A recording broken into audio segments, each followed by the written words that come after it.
It's 4 in the afternoon on Monday, August 25th here in Korea. Thanks for tuning in. Live from Seoul, I'm Laah Hyun-kyung. Our top story this afternoon, ruling and opposition parties are still wrangling over a special legislation that would set up the specifics of an investigation into April's ferry sinking that killed more than 300, with the opposition's ultimatum over a three-way negotiation with the bereaved families and the ruling party urging the opposition to focus on revitalizing the economy. The direction of the parliamentary gridlock could be determined on this Monday. Our Choi You-sun starts us off.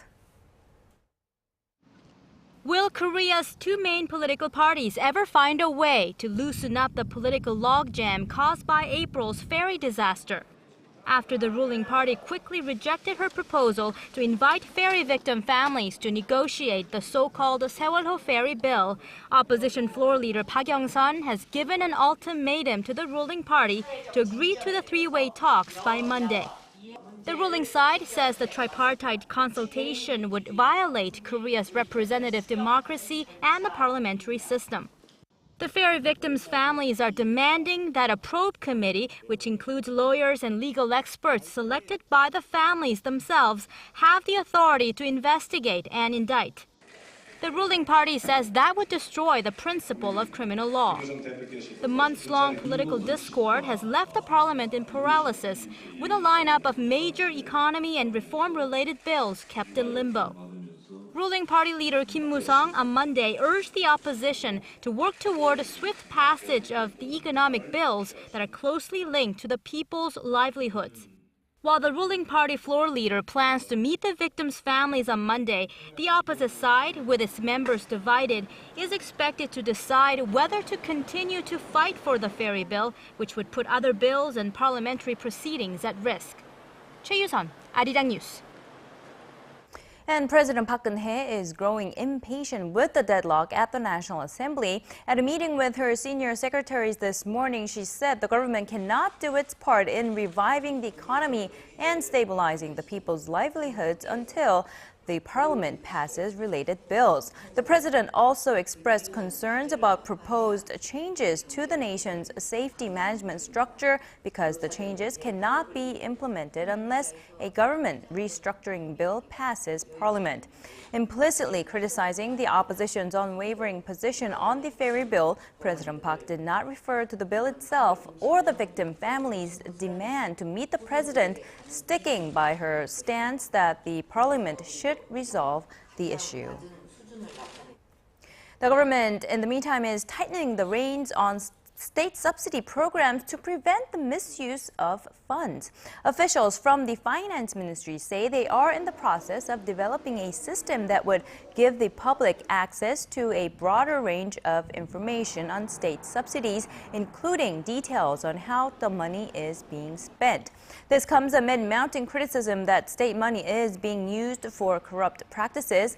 Government data shows that roughly $166 million were lost due to irregularities last year.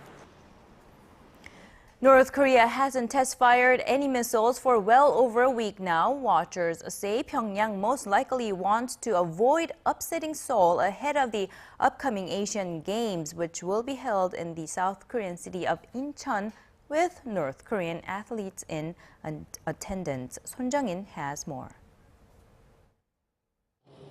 2 days before Seoul and Washington kicked off their annual two-week Ulji Freedom Guardian exercise, the North Korean military began making threats. If we decide South Korea's small and big military bases will turn into a sea of fire and a heap of ashes.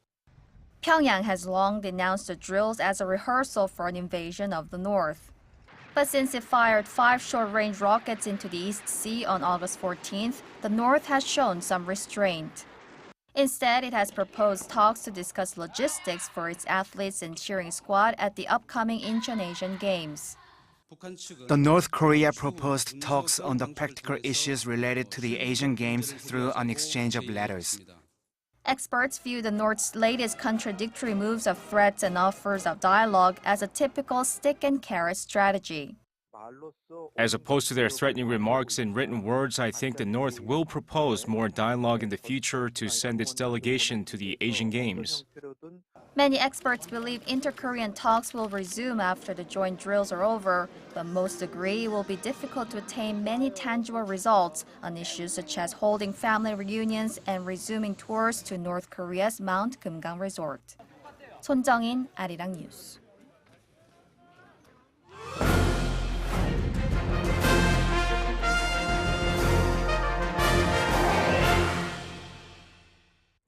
In this week's Industry Insight, we are going to talk about some of the challenges the nation's tech startups are faced with. Korea is one of the most wired countries in the world, but Connie Kim says there are a number of factors that can give young, up-and-coming entrepreneurs a hard time. Facebook, Yahoo, Apple. These are just some of the big names that started out small in Silicon Valley. Their big ideas eventually reached consumers, but only after the right financial backers came along. Here in Korea, things can be a bit tougher for startups. 1,500 Silicon Valley tech companies raised $25 billion last year. The total for Korea-based startups, a mere 6/100ths of that. Korea saw explosive growth in venture capital starting in the 90s, but only about a little more than half currently survive past the 5-year mark today. Well, to get a better sense of where things stand today, I talked with one startup, Shaker Media, a video creating company that is thriving. Take a look. Making memories last is what Shaker Media does. With its instant video creating platform, Shaker makes dragging and dropping simple and creating professional quality videos easier. I think of video as the most powerful storytelling medium.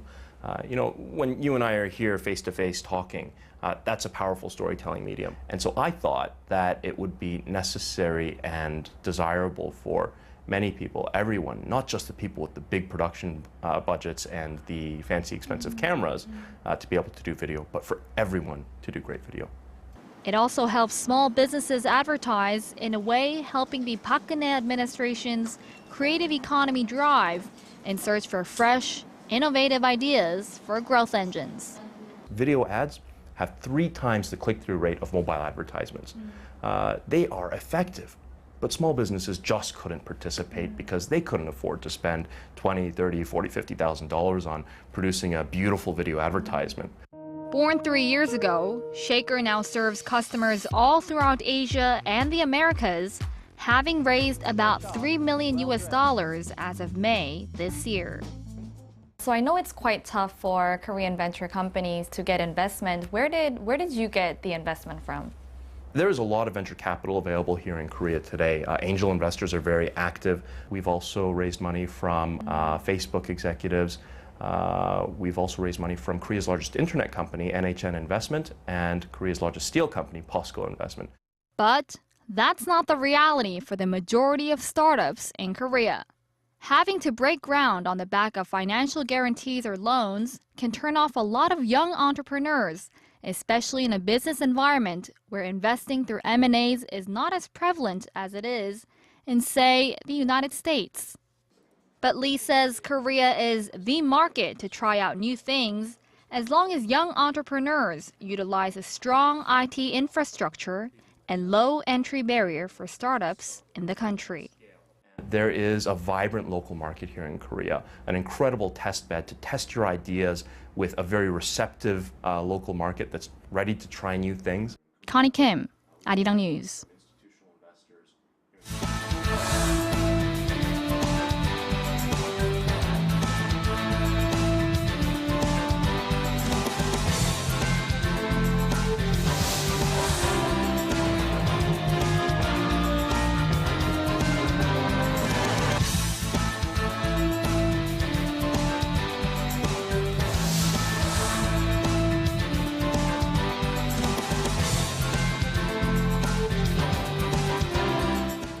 Now, it's still too early to determine whether the government stimulus measures are helping boost domestic demand, but consumption is apparently showing signs of rebounding. Kim Ji-yeon has the details on how consumer confidence may be picking up. The economy is finally showing signs of a recovery after months of sluggish domestic consumption following April's Ferry disaster.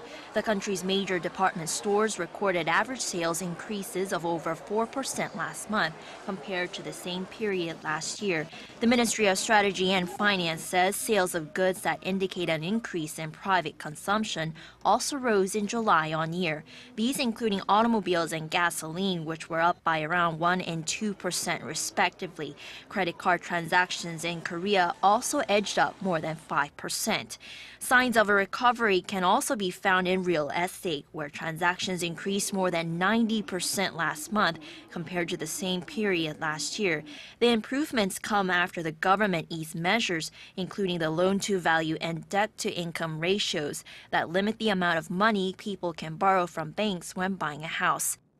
Experts attribute the recovery trend to increased consumer confidence as a result of the economic measures unveiled last month by the Finance Ministry. Lee Hyun-sang from the Korea Chamber of Commerce and Industry told the Joseon Daily that the government needs to continue its deregulation drive and put more pressure on the National Assembly to pass bills that are designed to improve the livelihoods of the people. Kim Ji-yeon, Arirang News. Now, this is perhaps a pattern that many Koreans will not like to hear, but a new study shows people here work the second longest hours in the OECD. According to data released on Sunday, Koreans worked an average of 2,163 hours last year. That's about 45 hours a week. With that number, Mexico is the only country topping Korea with the highest number of working hours of more than 2,200. As a matter of fact, from the year 2000 to 2007, Korea ranked number 1 until being overtaken by Mexico in 2008. The country with the least number of working hours is the Netherlands with about 1,300 hours. That's under 30 hours a week. In today's fiercely competitive retail market, local department stores are doing all they can to lure in the shoppers. One of the newest strategies targets a specific type of consumers by designating an entire section just for them. Hwang Ji-hye has more. From suits, shirts, and briefcases to shoes and golf accessories, this section of a mall has just about everything a man would want to buy at a department store. It's called an exclusive area for men. In the past, I had to go from floor to floor looking for things, but here they have everything I need, so it's very convenient. With a growing number of male customers taking their wallets to local department stores, marketing teams have decided to set aside a zone just for them. Sales from male shoppers has been rising steadily over recent years, with the figure jumping more than 30% each year since 2011. The exclusive sections have been a popular draw not just for men, but for other segments of the population as well. Long rows of dried pollocks attract mothers looking for dinner items. This corner in a liquor store is dedicated solely to Korean traditional drinks. Here, shoppers can find any and all kinds of local alcoholic beverages. I am delighted to see all kinds of local drinks here, especially these days when Korean traditional drinks have lost some of their customers to foreign brands.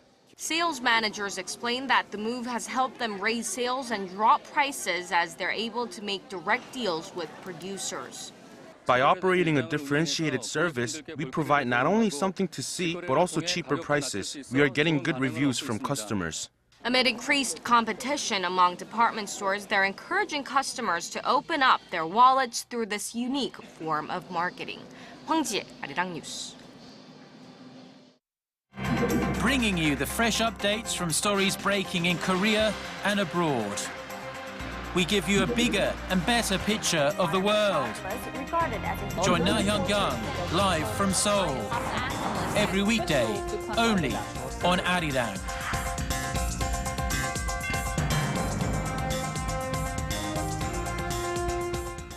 Over in the U.S., a powerful earthquake has rocked California, prompting the governor to declare a state of emergency. Reports say it was a 6.0 magnitude quake and has caused considerable damage in the state's wine country. Shin Se-min reports.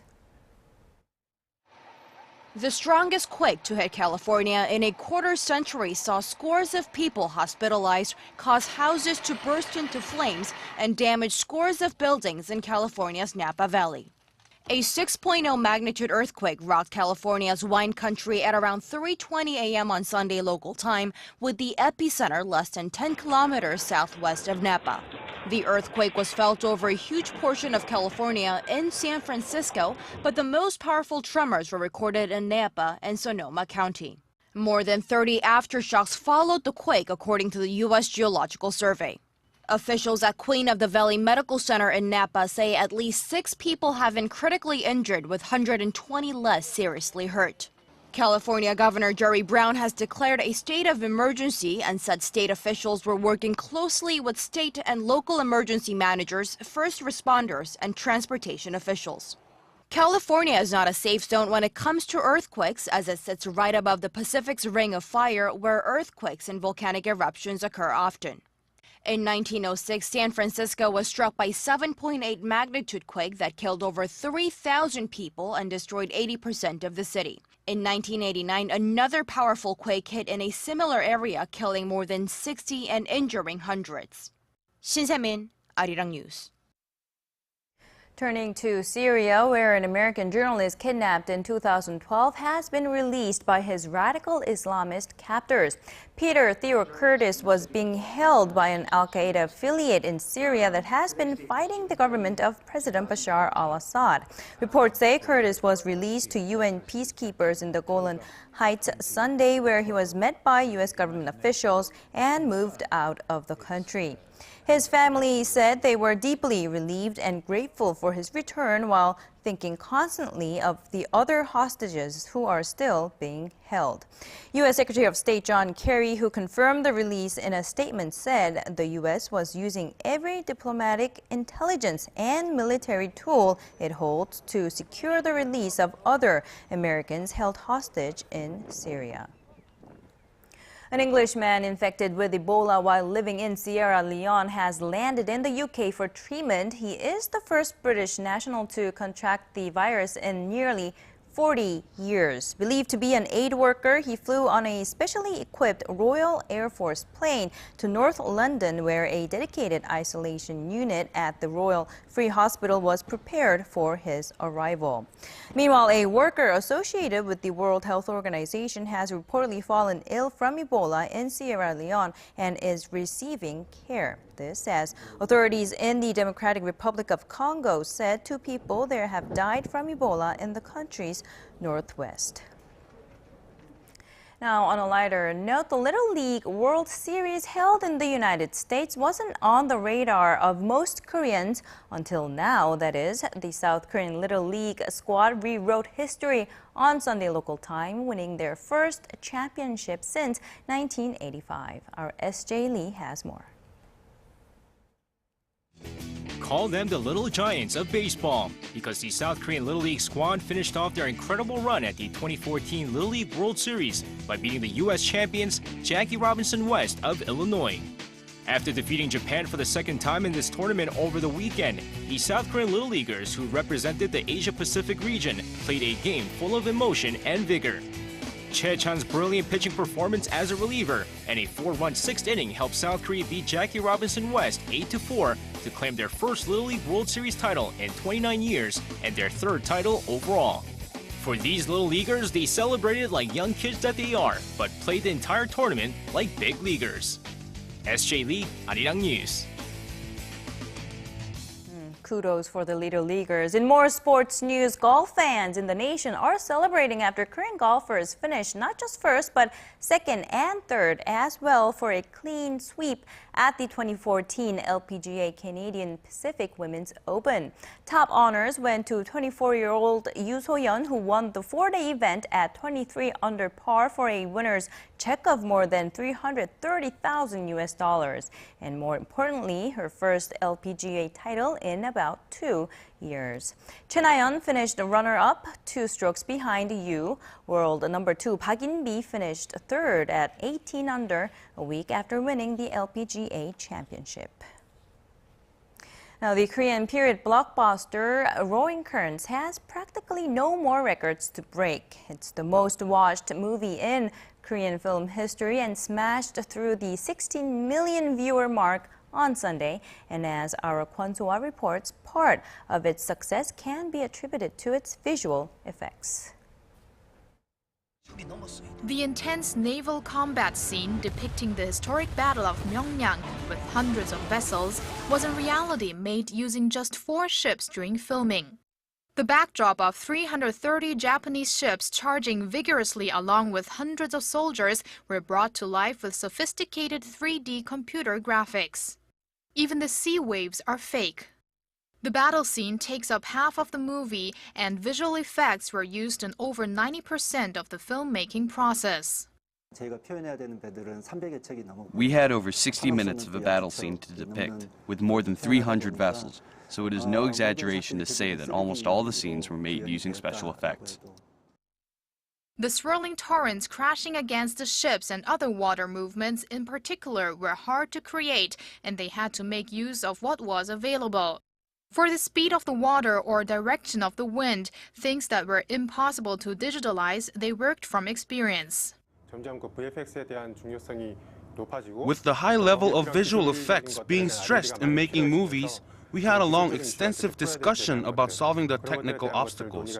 I think we ended up with a satisfactory result. Korean digital technology is slowly gaining recognition in the cinema industry after years of research and development. It's now being regarded as one of the main reasons for the wild success of the movie Roaring Currents. Kwon So-ah, Arirang News. If you've looked into Korea's ancient history, you would have heard about the Samguk Nusa. It contains various legends, folktales, and historical accounts of the 3 kingdoms of Korea compiled in the late 13th century. Our Im Yoon-hee has a festival created in honor of the text and its author. In the beautiful mountains of Gyeongsang-buk-do Province, Ingaksa Temple, also known as Korea's historic site number 374, recently hosted this year's Samguk Yusa Culture Day. Buddhist monks from across the nation gathered to celebrate together through various festivities, all in recognition of Venerable Il-yeon, the Buddhist monk honored at this temple. Venerable Il-yeon stayed at his temple for 6 years, before reaching nirvana, the ultimate goal in the Buddhist path to enlightenment. The temple is also home to a cultural and historical treasure. This octagonal stone structure was once used to take impressions by both Japanese and Chinese because of its beautiful calligraphy. And the last remaining bit of Venerable Il-yeon's stone tablets remains on site as well. The temple also houses a look at other aspects of the Venerable Il-yeon's life, including various handmade crafts and tools. Although his time has passed, his legacy lasts, preserved through the Ingaksa Temple. Im Yoon-hee, Arirang News.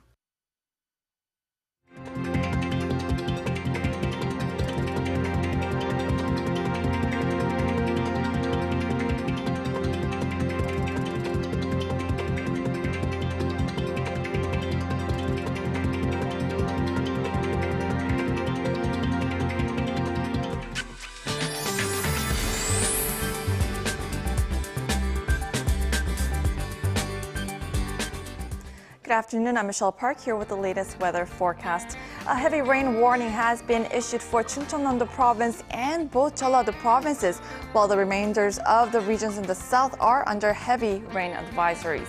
Now, once the rain starts here in the central region, we are expecting up to 40 millimeters, but it won't be anything compared to what Busan is going through. Now, the rain there is falling at a rate of 115 millimeters per hour, along with some thunder and lightning, and more than 120 millimeters are forecast to fall there through tomorrow. So if you're in the area, please be extra careful and be aware of the landslides. Now, until the rain comes, we can expect more heat and humidity, with the daytime highs ranging into the mid-20s to the low 30s. Now, going over to our temperature readings. Seoul will top out at 28 this afternoon. Meanwhile, the southern cities such as Gwangju and Busan will top both at 26 degrees. Now, moving over to other regions, Jeju then tops over to 31, Dokdo hits 26, while Kumgang tops into the mid-20s.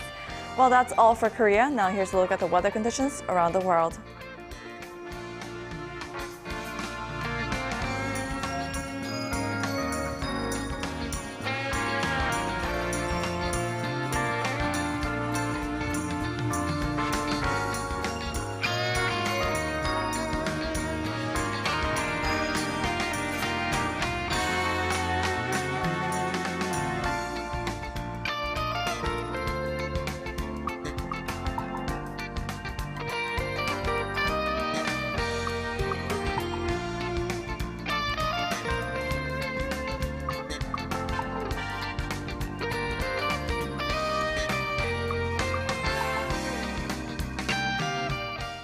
And that's all we have for you now. Our next newscast is at 6 p.m. Korea time. I'll see you then.